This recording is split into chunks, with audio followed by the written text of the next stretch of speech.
What's good? What's good? It's the Whistle Gang podcast and it's the NFL Draft Day.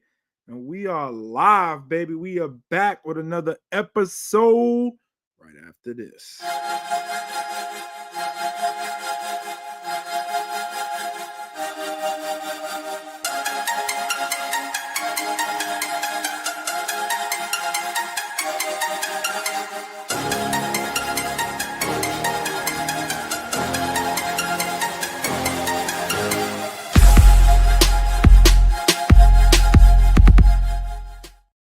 What up, man? It's NFL Draft Day.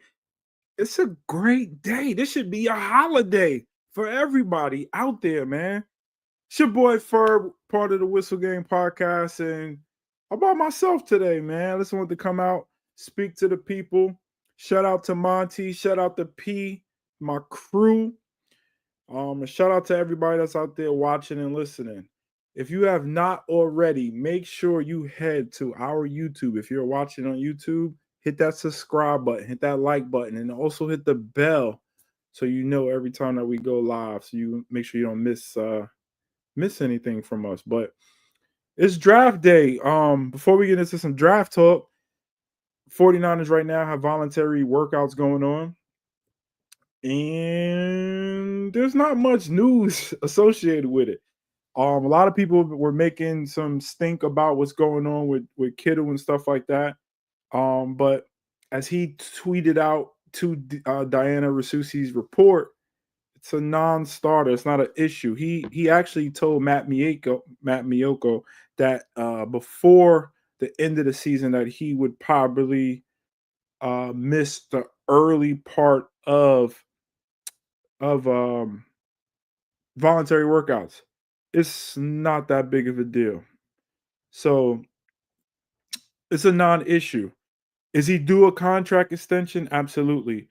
But this is a non-issue for George Kittle. So please don't pay any attention to that. Don't worry about George Kittle. He will get paid eventually. As you see, Fred Warner is the leader of the defense, the captain of the defense. He's in the building. That's a great sign. And obviously, Brock Purdy's in the building. I've always said, obviously, I don't, if everybody doesn't know, I don't want to pay Brock Purdy. I don't believe in paying quarterbacks this crazy amount of money, but he's going to get paid. But as the leader of the offense, leader of the team, he has to be there. And obviously, he is there. So that's a good sign. Also, the signs point that if he is there or was there, that they have made progress on the contract extension. So that's great news for him and his family. Obviously for the team, knowing that we have our quarterback locked in for the future and everything like that. Other news: CMC is there. No restrictions, ready to go. That's good news. Trent Williams was there. I mean, everybody's there. Obviously, dudes who's going to be battling for positions is there. They don't do much in voluntary camp. It's no field work, at least with coaches. They can go do their own stuff, but they can't go on the field with the coaches. It's really just 2-3 hour meetings of watching film of old stuff.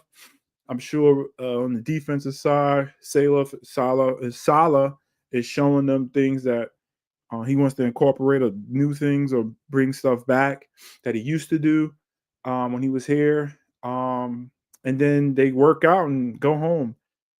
So it's a good thing. BA is there working out and stuff like that. He's been showing progress with his knee injury. Drake Jackson was even in the building. So it's they out there, man. So everybody's reporting and everybody's there. So it's a good thing. But today is the NFL draft, and it's time to get better. Like we gotta get better as a team, as a unit, and everything. We have positions of need. Our defensive line is probably the worst defensive line room in the league. So that would definitely be an area of that we will be looking at. Um, Offensive line. th- Us as the fans and the media people, we think the offensive line is horrible, and we think we need draft picks and everything from our offensive line. But Kyle Shanahan and John Lynch, they actually like the offensive line.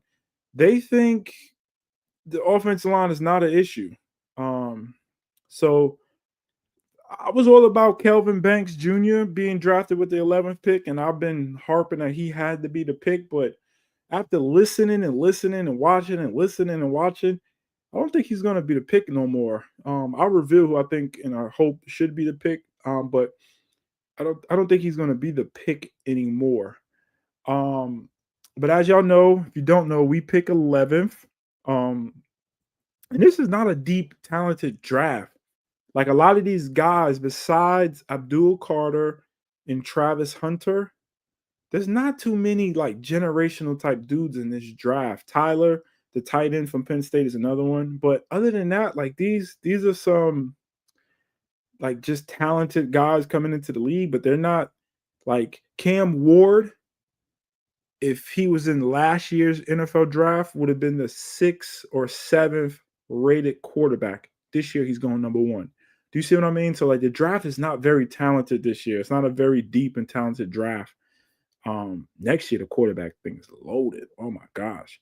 But it's not a very deep draft. But it is very solid. It's a solid draft when you come to the middle rounds, the second and third rounds, where we have a lot of picks. Um, the talent evaluators seem to think you'll be able to find starters in that second and third round. So it's gonna be crucial to hit on those second and third round picks. All those picks in the 90s and stuff like that. Like we will have to hit on those picks. Um, but first round, like who's gonna fall to us? I don't think nobody of like top 10 or top 5 talent's gonna just magically fall to us. Besides, obviously, I think Shador, but we're not in the market for a quarterback because of Brock Purdy. So, with that being said, I think the 49ers will 100% address the D line with the first pick. Now, will it be at 11? Will they trade back? I don't know. But I do know and feel that they will address the D line. Further, I actually think they will address the D tackle spot. So in my obviously, if Mason Graham falls to us at 11, they're gonna pick Mason Graham. I don't see that happening. But yeah, but the number 2 rated D tackle is Derek Harmon. There is a chance for him to be there at 11. Um, his pro comp is Leonard Williams. Very good. He's out of Oregon, 6'5", 313. Um, will he be there? Possibly. But the pick that I like and would love probably for us to get would be Walter Nolan. Derek Harmon is more of a run stuffer, D tackle. Walter Nolan is more of the sack D tackle slash run. But his pro comp is Ed Oliver. Ed Oliver out of Houston, who plays for the Bills. He was a monster coming out of Houston. I remember he like led the team pretty much to like whatever BCS or like right there or something when it was whatever it was when he came out. But anyway, Walter Nolan had 14 and a half tackles for loss, 6.5 sacks last year. He splits double teams, he fights off blocks. Like went to Old Miss, 6'4", 296. Like he's legit. And he's actually flying up draft boards right now. So for me, I would like to see Walter Nolan as the pick, but you never know. The other guy who we did bring in for a top 30 pick, who the 49ers really like, is Shamar Turner. Now he's a disruptor. Now he does not finish the play. He doesn't have too many sacks on his record, but he has like a bunch of quarterback hurries, So people are split on him and what he could be at the NFL level. But think of Danielle Hunter. Danielle Hunter, who played for the Vikings and was drafted maybe the third round, I want to say. Danielle Hunter, but Danielle Hunter, I think, was drafted in the third round. But he was another guy whose technique was very good. He played team ball and wasn't out to get stats and stuff like that and get the sacks. And he only had like in 3 years, like 1.5 sacks coming out of college.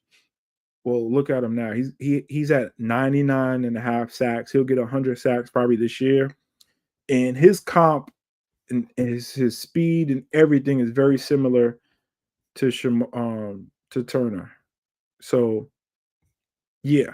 So check that out. On the edge now, um, I'm sorry. That's Shamar Stewart out of Texas A&M. I'm talking about for Daniil Hunter. I'm sorry.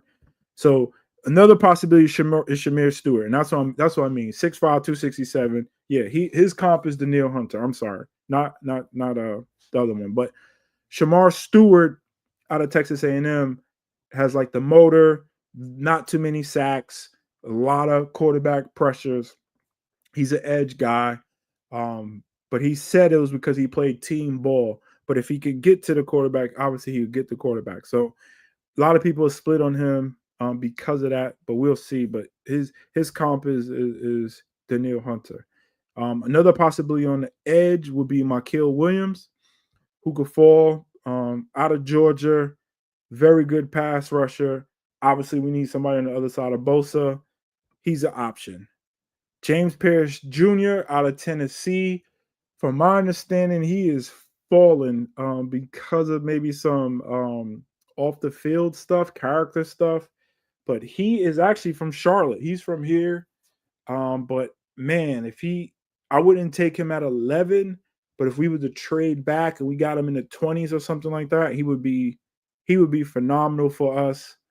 High motor, good pass rusher, very fast. I want to say he's like the fastest coming off the edge at the combine.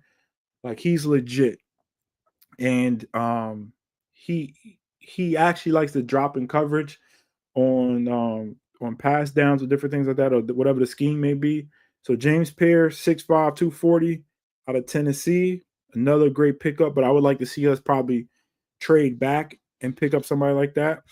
I've even seen some mock drafts possibly, which I wouldn't do, but us somehow, some way grabbing Will Johnson, who's the number 2 behind Travis Hunter rated cornerback. He is a shutdown corner out of Michigan, was the MVP of the college thing. What up, Avery? Shout out. What up, baby? What's up? So he's the MVP. He was the MVP of the college football championship when they won it.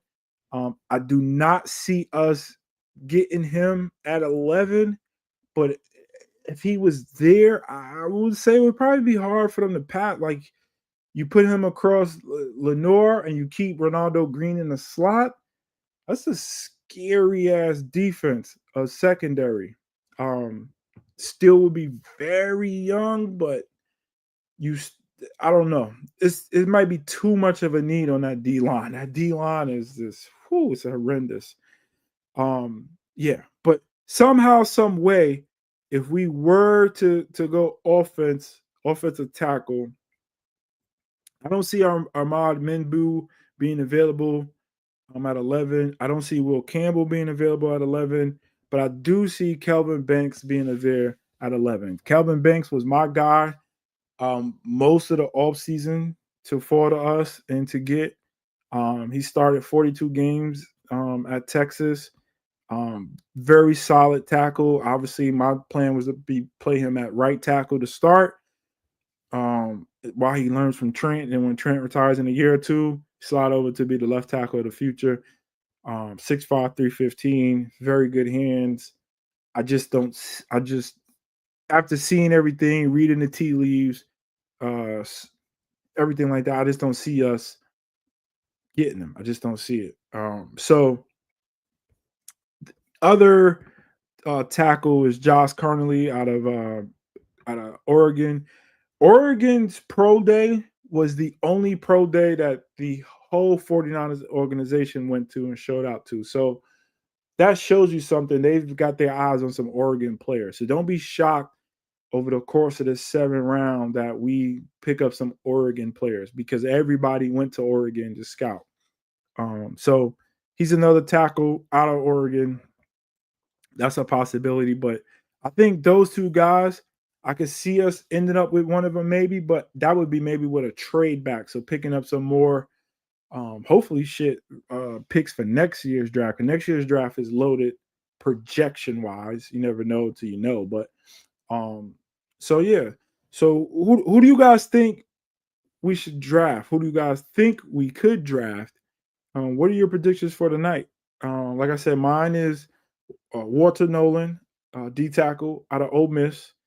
But I would be fine with him or Stewart, or Mikael Williams out of Georgia. I think those three have to be one of the picks. Um, I wouldn't mind trading back, picking up more picks, being that we have some picks for next year. Um, but if there was a guy they really like that we don't know about, I wouldn't mind if they traded up and got him. All I know is tonight starts the next 3 days of getting better, and we have to get better. We were a 6-10 football team last year, and that's not going to cut it. In the NFL, that's not going to cut it in the Bay. That's not going to cut it for us as a fan base. This is a Super Bowl caliber team. Once you pay the quarterback, like we expect Brock to now lead us to victories. Um, so shit got to change. They got to get up to a hot start. We play a fourth place schedule. I mean, I could go on and on and on about all the reasons why this has to be the year, but it starts tonight. Like we have to hit the draft. We have to hit on the draft.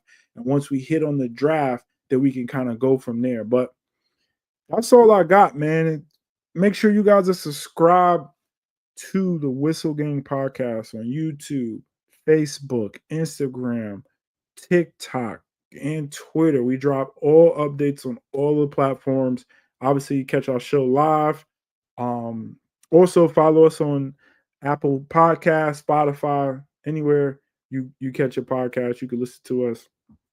And yeah, we want to know your feedback. Drop you in the comment section. Who do you think the 49ers should draft, will draft, and what are your expectations for this weekend? With that being said, it's your boy Furb. Appreciate you tuning in. Whistle Gang Podcast. I'm out. Peace.